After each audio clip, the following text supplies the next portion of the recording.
Meron na naman ako nakita. Grenade, Oreo flavor. Sa bar na to, meron 233 calories and 21 grams of protein.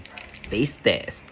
Ang presyo niya po 160 pesos. Actually, medyo pricey. Pero yan, gusto ko lang malaman kung mabisa.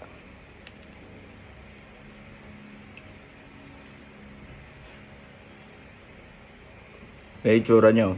Texture niya very chewy. Hindi naman siya masyadong Oreo. Pero ramdam mo yung biscuit ng Oreo. Pero for the price, nakagat ko yung ma-Oreo na part.